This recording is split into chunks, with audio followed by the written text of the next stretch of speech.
Okay, good morning, students. Let us start today's lecture. In the last lecture, we were trying to understand the pure semiconductor case.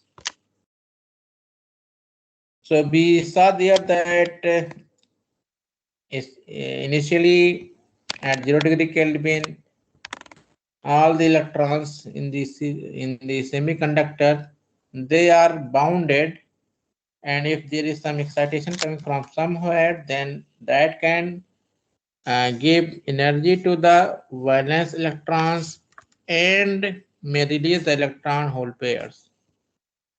From the nearby, we can see that there may be some covalent bonds broken and the electron from there may come and occupy its place, and the hole may go actually will be created at other place. Okay, so it will seem that as if there is a movement of electron and hole, but in this process we see that there is no net generation of the electron hole pair, and this process may actually keep on happening, and there may be movement of the hole from one place to another place as well. If somewhere else some electrons comes and occupies the vacant place, then the hole is disappeared and electron coming also disappear, because that is disappear means that is not free to move. Okay, so it is not like that existence of the electron is gone. Electron is there, but it is now bounded, not free to move. So the first process, that is called as generation, and most likely the thermal energy is helping this process, and hence this is also called as thermal generation.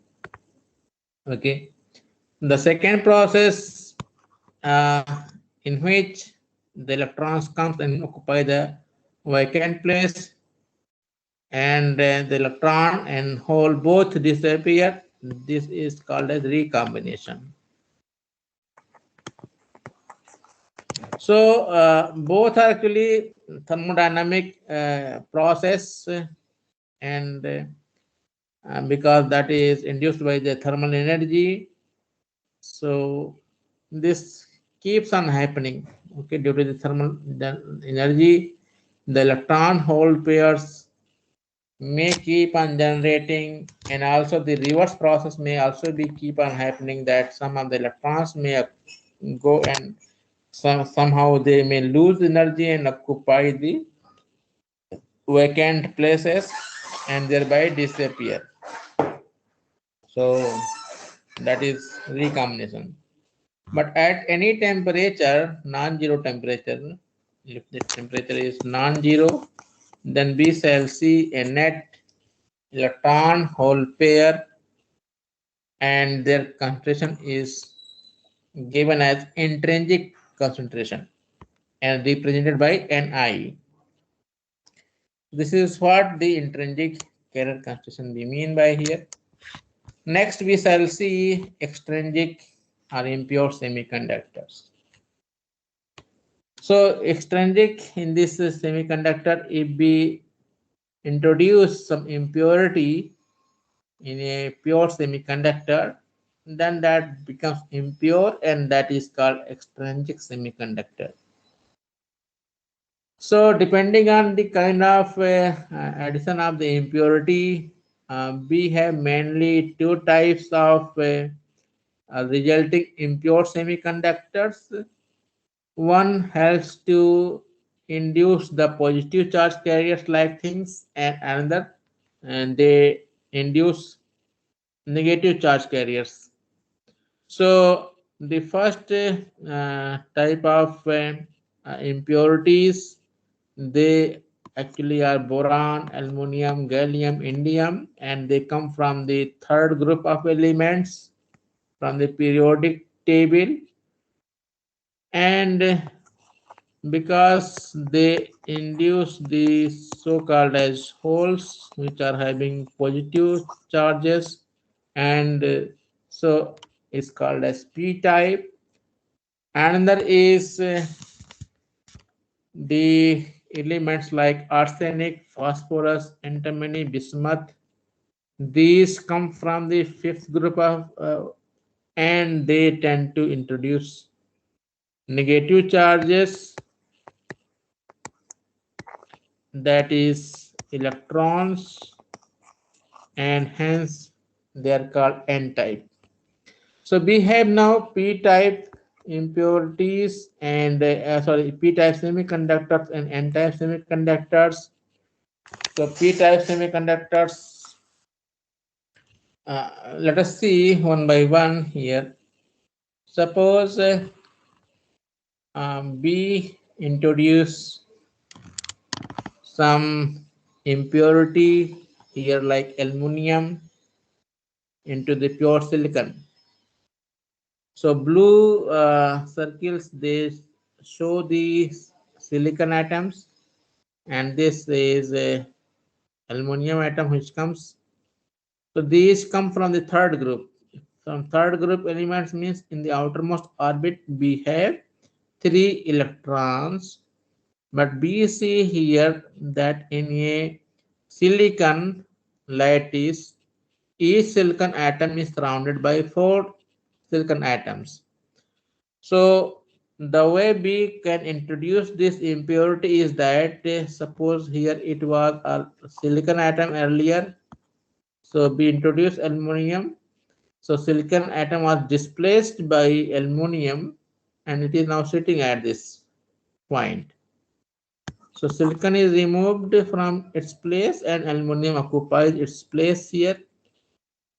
So this is what. So it should also actually earlier there we can see that the silicon was forming covalent bond with the 4 neighboring atoms, silicon atoms. So it will try also to make the same thing here. So but because the aluminum has 3 electrons in its outermost orbit, so it is forming 3 covalent bonds perfectly, but one covalent bond is not perfect here because aluminum doesn't have the 4th electron in its outermost orbit. Whereas silicon electron, we can see that it is available for bonding, but it is not the electron which shall come from aluminum, that is not present. So inherently this creates a kind of need of electrons. Okay, so it is in need of electrons. This particular location requires one electrons. If some from somewhere the electron comes, then it will try to occupy its place and form the covalent bonding here. So because its nature is to accept the electrons here, so these are also sometimes called as acceptor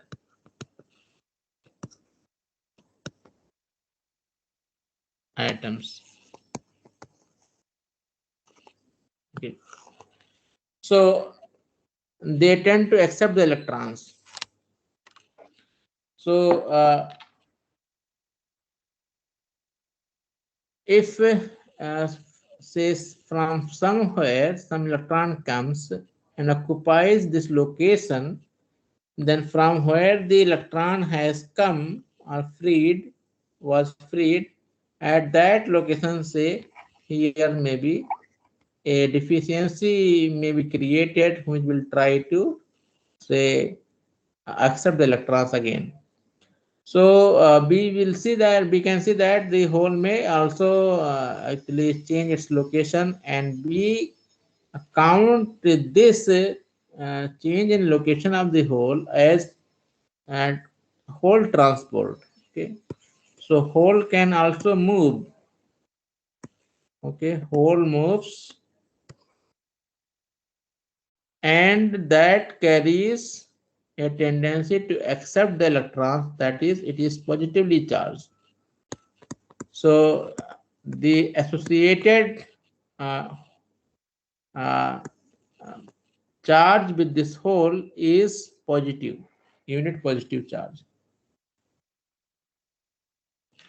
Because if it accepts the one electron, then this is gone. Okay, this that's why equal and opposite charge it is assumed to have.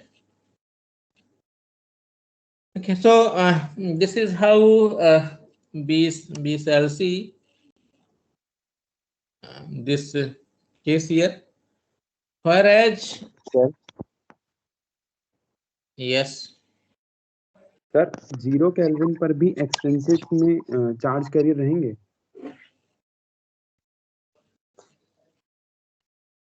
0 Kelvin पे yes, they will be there. Okay sir मतलब semiconductor मतलब रहेगा extrinsic से intrinsic नहीं We can see here that hole is there and it is available for movement. It may have not means say at 0 degree Kelvin say there is no thermal energy, so electron hole pairs may not be generated from any other place, so the movement may be restricted. Okay, so this particular location which is deficient in hole deficient in electron, that may not be able to move, okay, and not contribute towards the current, but its physical presence is there. Okay, so it is physically present there, okay sir but it is not going to contribute towards the current because moment is not there. Moment will come only when some carrier comes and occupies its location. So from where the carrier has come, it will appear as if it has moved to that place. Okay, so moment will not be sir there. अगर N type का होगा तो भी sir electron तो conduction band में रहेगा ना उसमें In N type also we will see. We are coming that. Okay, so we are coming on that. Okay sir Okay, so on the right side, antimony has come. Okay, so antimony is from the fifth group. So antimony is having now 5 electrons in its outermost orbit. So 5 electrons are there in its outermost orbit. So we see here that one electron is extra. Okay. So suppose antimony atom we take separately. Okay, we don't put it into the say semiconductor silicon lattice. Say this is the isolated one. So in the isolated state, in its outermost orbit, it will have 5 electrons. And can we say that the electrons are free to move? In this case, if we take the isolated and this antimony here, having 5 electrons in its outermost orbit, we cannot say that. Okay, why? Because these electrons are in the outermost orbit. Excuse me, I have a call.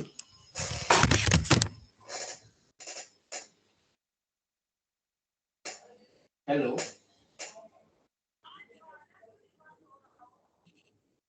बाजार तुमने बजवाया था बंद क्यों कराओ बजाओ उसको जो सबसे ऊपर वाला बटन है राइट साइड में दाएं साइड में 3 4 बटन है ना ऊपर नीचे सबसे ऊपर वाला बटन को थोड़ी देर दबा के रखो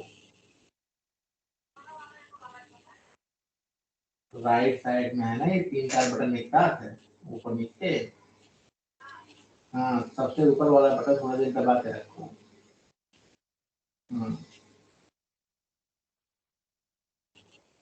नहीं तो आके बंद करें यार क्लास चल रही है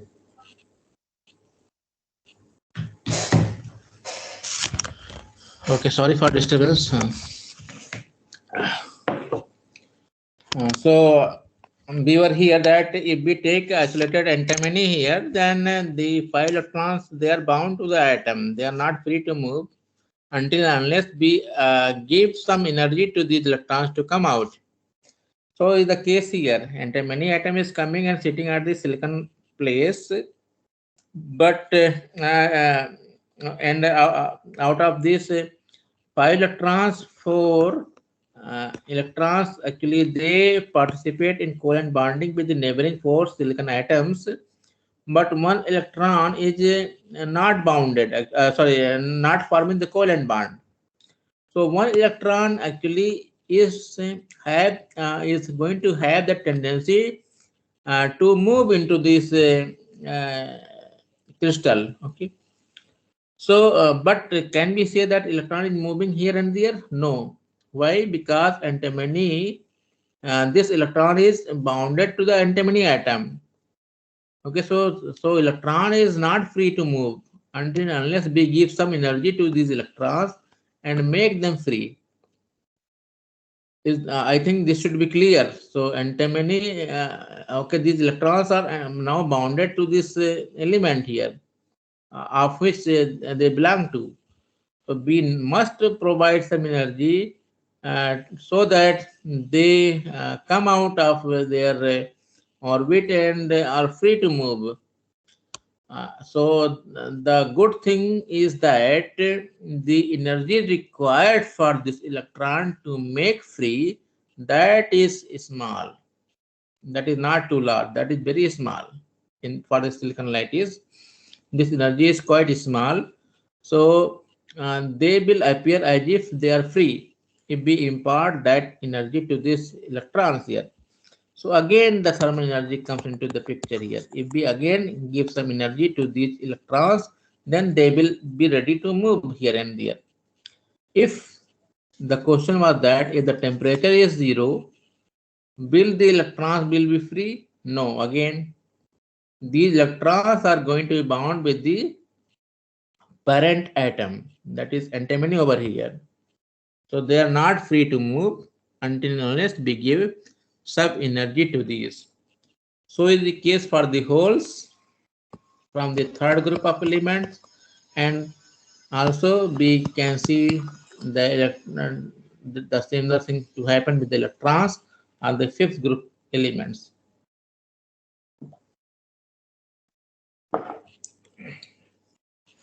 One more thing here, we shall take with respect to this third group elements here, doping.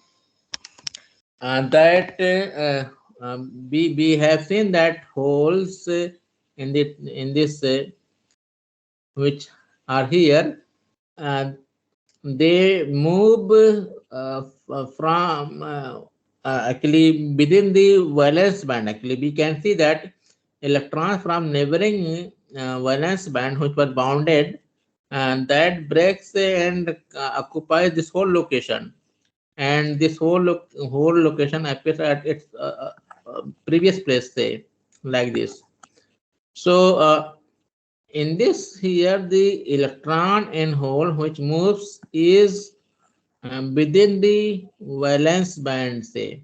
Okay, this movement is within the valence band, and whereas in the case of these electrons, this movement of electron, okay, when they are freed, this actually goes this happens in the conduction band. There may be some cases where, say, some covalent bond breaks. Okay, suppose some covalent bond breaks here, say, then we will have electron and hole pair both generated. In this case, actually, in this case, we see that the electron was initially bounded, forming the covalent bond.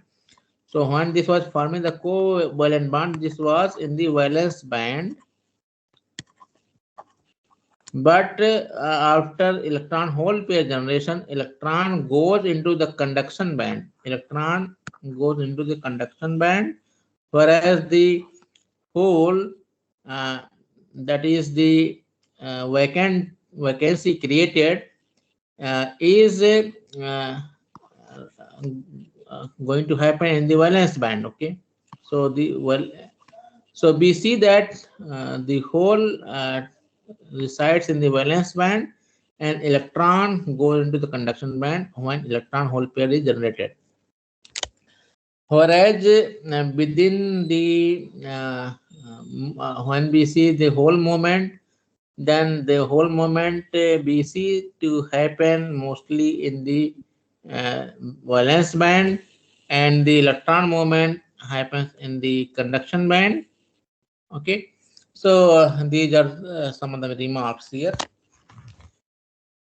Also, we shall see the energy band diagram. Energy band diagram of say this semiconductor doped with the third group element. Suppose we draw the energy band diagram of a semiconductor having energy band gap Eg,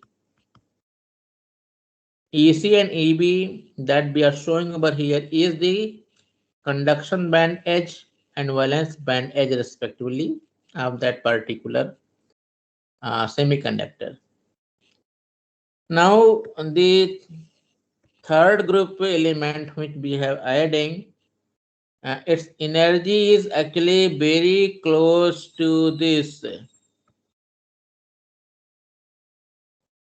valence energy band edge.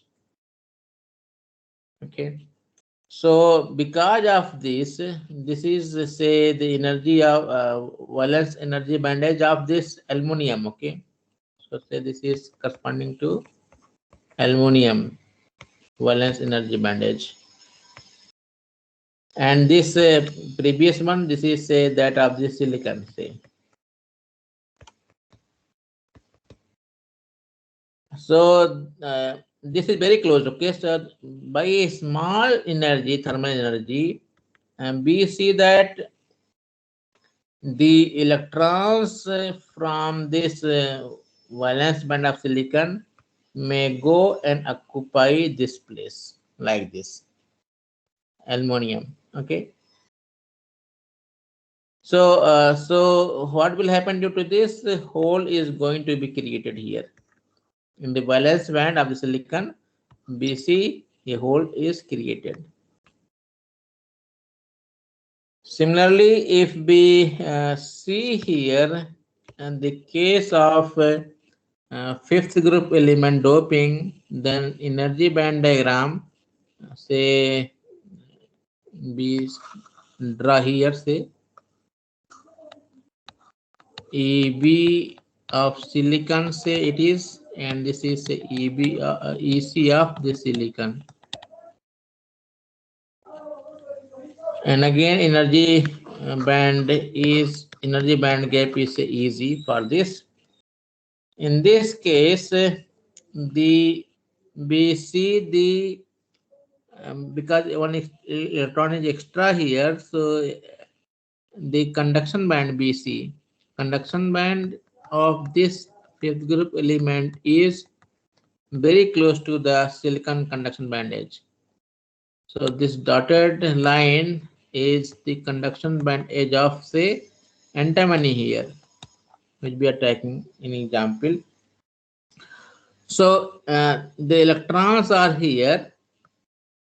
Now these electrons, if get some energy, then they jump into the conduction band.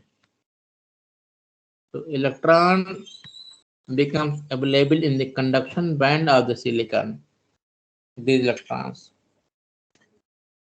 Similar, okay, so I think it should be clear here, looking at the energy band diagram also, that why this happens, because the energy band edge of these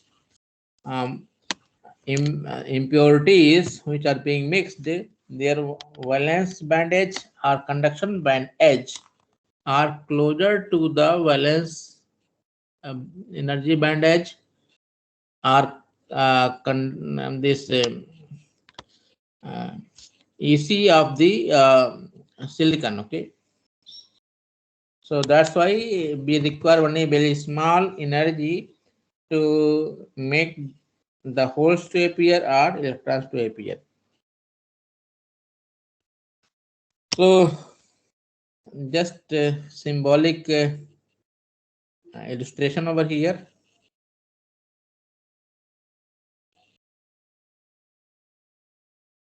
Okay, so what we saw here, that in the p-type semiconductor,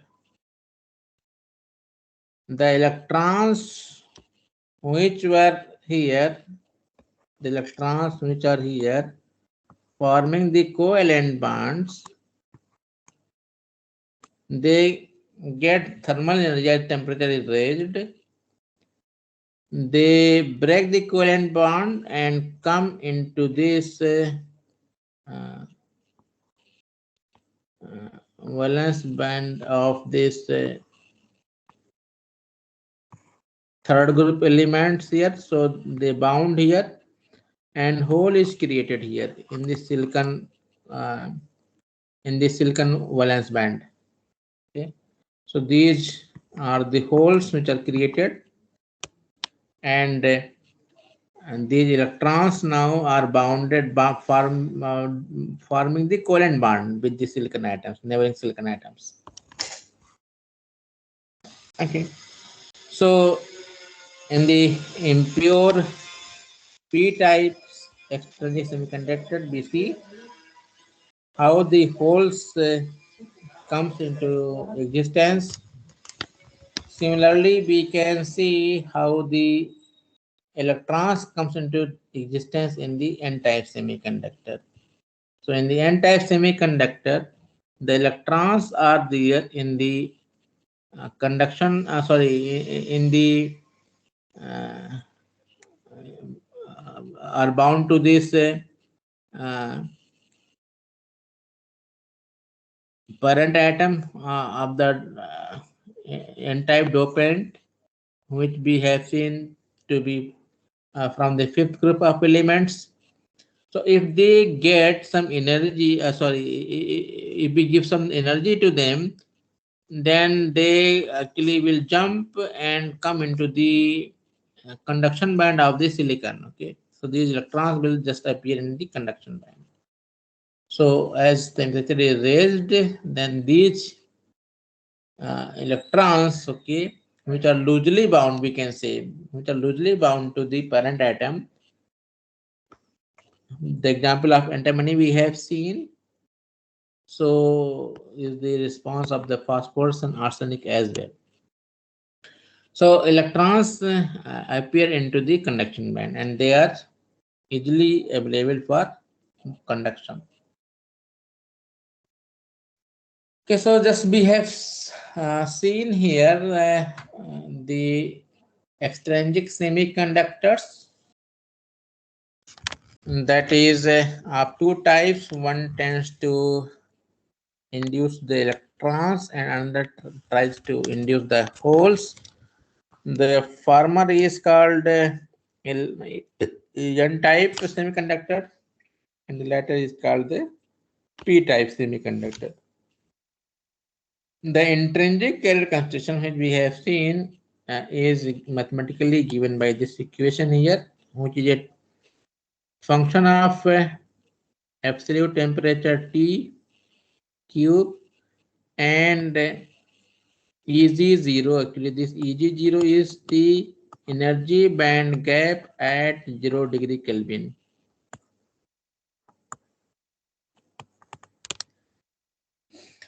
So as energy band gap is more, then this exponential term is going to vanish, and the intrinsic characteristic we can see is small, and for a given material EG0 may be fixed, and if we increase temperature then it is cube, okay, T to the power cube. So the intrinsic carrier concentration increases rapidly. Another important mathematical equation is law of mass action. It states that if we take say any material, either N type or P type, so if we increase say N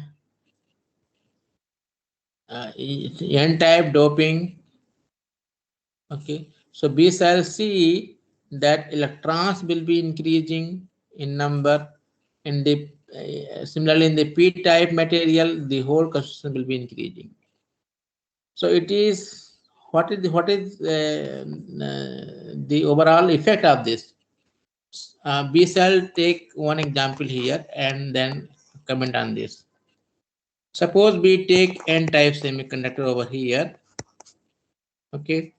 Suppose we put ND, okay, D for donor, ND atoms per centimeter cube into this, okay. The means doping concentration, okay, is and that of the N type dopants, which is also called ND over here, because of its very nature that and these dopants donate 1 electrons each, and so they are called donor atoms as well, okay, as was the acceptor atoms called for P type.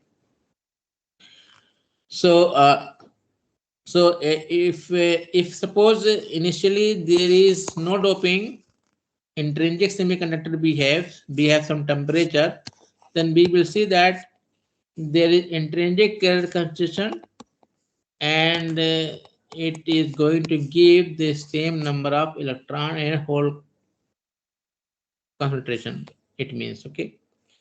Now suppose we introduce this ND, then it is going to give say each of these atoms is giving 1 electron each, so ND atoms will give ND electrons. So we have ND electrons introduced into this N type semiconductor.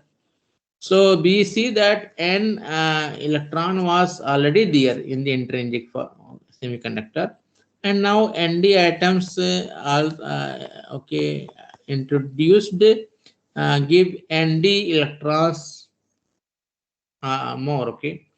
So what happens? So N electron was already there due to the intrinsic characteristic, and due to this external doping, ND electrons comes more, okay. So electron concentration is actually rising here. What will happen to the hole? Now because electron is more, so they will tend to occupy more hole positions, okay. There will be more likely that the electrons are going to occupy the hole positions. So that means the whole concentration will seem to decrease here. So if N electron is going, yes.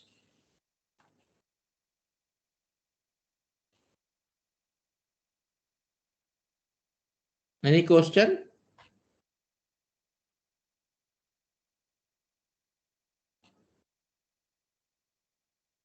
Okay, I think no question. So if electron concentration is increasing, then hole concentration is going to decrease here. So what happens that the N times P multiplication, which comes out to be almost constant and is equal to this Ni square, intrinsic carrier concentration square. So this particular law has been called mass action law. That means if the electron concentration increases, then hole concentration will decrease. and vice versa. The utility of this is that in say we take n type of semiconductor in which say Nd is the doping concentration, then intrinsic character concentration is almost negligible say as compared to this dopant. Then electron concentration we can say that it is approximately Nd, and we can use this relation to find out the whole concentration. So P will be Ni square upon this N, and in place of N we can write Nd. So we can find out the concentration of other charge carrier approximately using this mass action law. So in the N-type semiconductor, the whole concentration may be given like this. We may also sometimes put a subscript to show the type of semiconductor we are talking about. So whole concentration in N-type of semiconductor we can say like this here. Similarly, electron concentration in the P-type semiconductor we can write here Ni square upon Na. Okay, so you can see this yourself. Charge densities in semiconductor, if we look at, then we can take the help of the fact that the charge cannot be created or destroyed. So so we have a charge neutrality in this crystal. So as many number of charges are due to the positive charges, that is holes, and donor atoms. This is also going to have a positive charge. Okay, this is also going to have a positive charge. Why this is going to have a positive charge? We have just seen that the antimony atom in the example gives away one electron, and so associated with this antimony atom, B cell put a positive charge equivalent. So we can visualize this case as if that there is a positive charge going to appear at antimony atom, and it releases one electron having the equal negative charge. Okay, so Nd is going to induce the positive this donor atoms. Okay, they, after donating the electron, becomes positively charged, and similarly the acceptor atoms, they accept the electrons, so they will become negatively charged. So negatively charged or positively charged atoms are mostly called as ions. So we sometimes also called as donor ions, acceptor ions, because there is associated charge with them. So Nd is having positive charge, hole is having positive charge. This acceptor atoms, after accepting the electrons, become negatively charged. So this is negative charge, and electron is also having negative charge. So total positive charge, total negative charge in a crystal shall be equal for charge neutrality, because none of the electrons has been destroyed, not taken, okay, or not created. So they are there but moving here and there randomly. So already we have seen this to hold for the N type of semiconductor, that the electron concentration is almost equal to the doping concentration, and hence the whole constitution we can find out in the N type of semiconductor by using the mass action law. Similarly, for the P type of semiconductor, we can also find out this electron constitution, whereas the whole constitution is equal to the doping constitution, Na.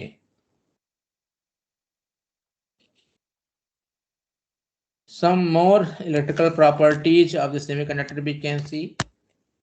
The equation which we have earlier derived was valid for conductors. Conductors were having only a single type of charge carriers, that is electrons, and we had there J is equal to N mu, this equation N mu QE for conductor. But for a semiconductor, we now have two types of charge carriers. One is electron, another is hole. Electron is having, say, mobility mu n, and say hole is having mobility mu p, and the electron constitution is say n, small n, and hole constitution is small p. Then the current densities for the electron and hole shall be taken together to find out the total current density. So this is the unique thing about the semiconductors,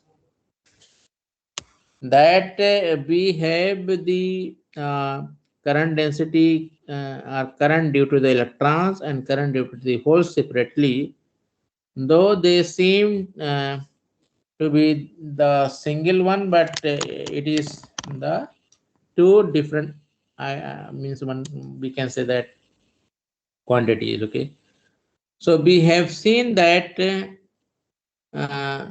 there is some movement of say electrons say from one location to another location like this, then the hole seems to move in opposite direction. Okay, we see that the reference direction for the current is taken in the direction of the positive charge flow.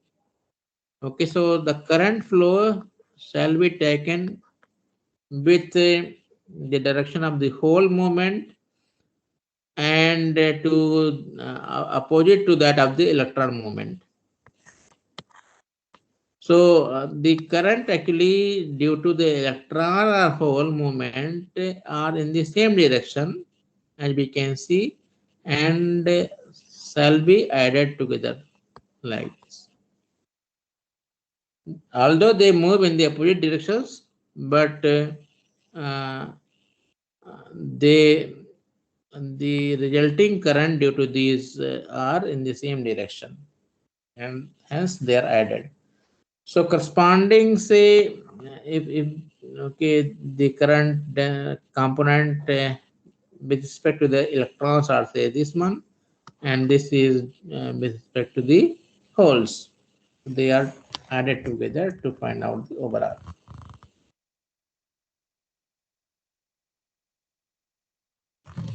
Another important relation we can see now is called as Einstein relation.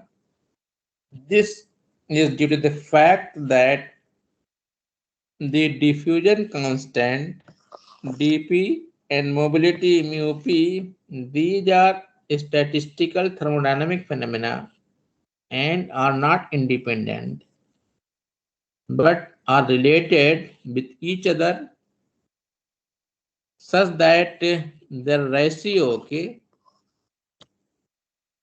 the diffusion coefficient to the mobility of holes or electrons, if we take, then these comes to be a constant, and that constant is nothing but kT by Q, thermal equivalent voltage at a given temperature. So as the temperature is increased, then we see more charge carriers to appear, and more charge carriers means more say diffusion, and maybe for certain temperatures, okay, up to a range of temperatures, the mobility may also seem to enhance.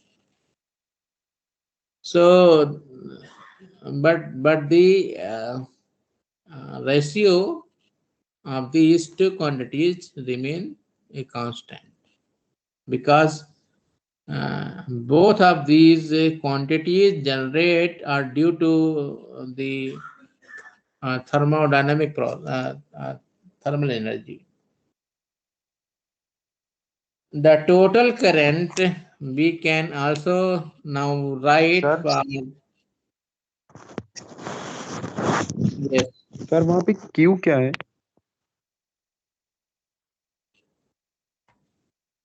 this Q. Yes sir.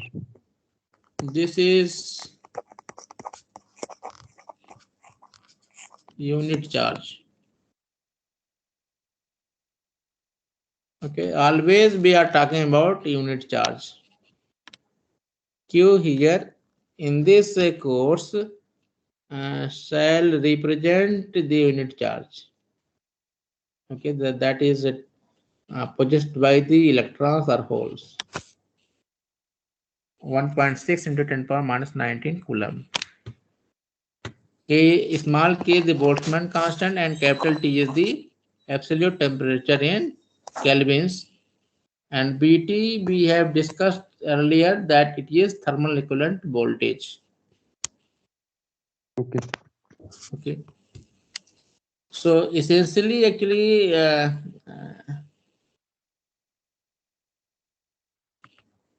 this kT is the thermal energy, which translates into energy of the electrons as Q times V. Q times V is the energy. Q is the unit charge of electron, and V is the voltage difference. Okay, voltage. So the thermal energy translates. It is observed that it translates into a electron energy, and equivalent voltage of the or potential of the electron is said to be given by V is equal to kT by Q, which is represented here by Vt at a particular temperature T. Okay. So that's why suffix T is also coming over here. Okay, so total current, we have seen earlier that there are two current components. One is called drift current component, one is called diffusion current. Both may be there. Of course, the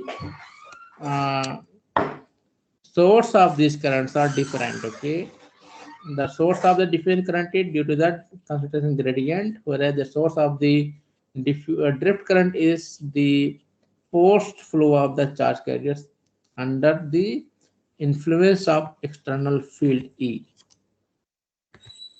So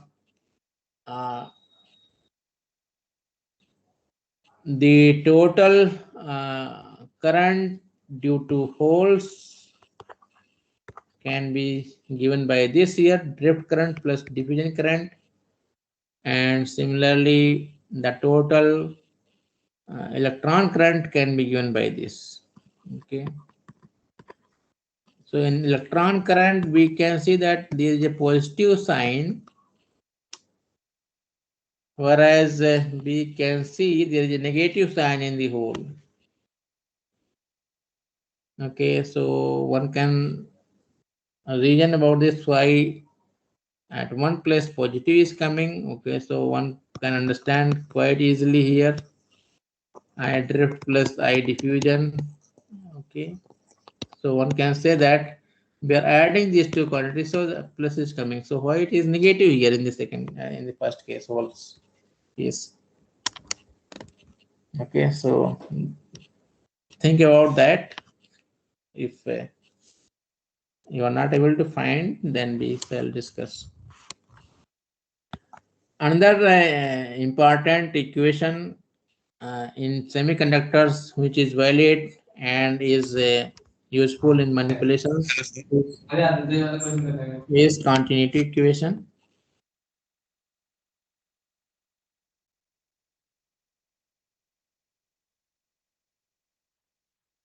Okay, so here okay, time is running out, but we shall just look at this. Suppose we take a small specimen of semiconductor here, in which from one side, okay, we are say looking for in one direction only, say in only x direction. Similar case can be done in the other directions. Okay, so y direction, z direction has been just not taken into consideration. Only say current is flowing only one direction in the x direction here.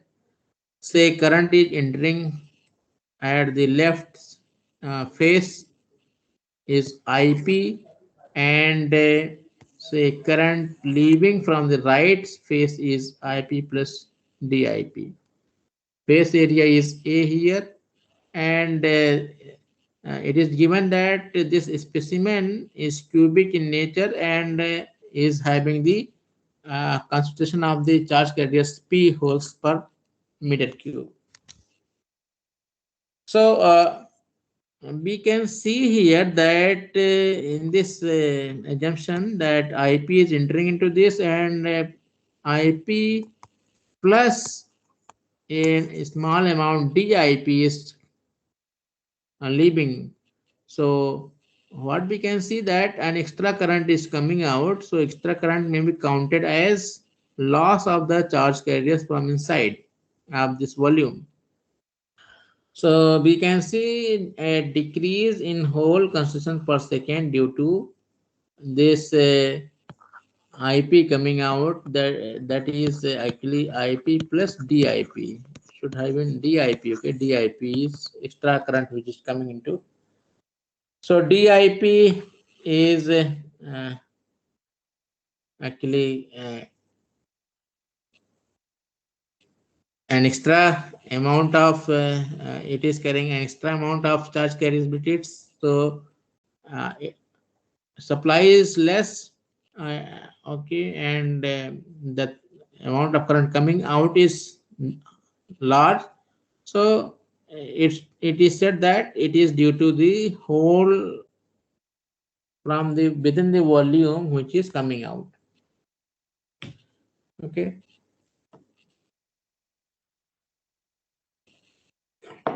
Another thing here, this thing can be written like this here. There is, due to thermal agitation, there may be some electron hole pair generation, and there may be some recombination also happening together, and due to which there may be loss in the charge carrier concentration. So tau p is here the main life okay, of charge carriers. So P0 is say some concentration of the charge carriers in the equilibrium condition here, and there is some recombination. Okay, so say P charge carriers are recombining, so there is a loss in the due to recombination, and due to thermal agitation there is generation of the charge carriers. So there may be net increase. We shall see a net increase in the charge carrier that can be given as P0 minus P upon tau P here. So we see here that there is a decrease in the charge carrier concentration within the volume due to this DIP, like this, and there is increase in the charge carrier concentration due to this generation and recombination process. Let us say that this is here. So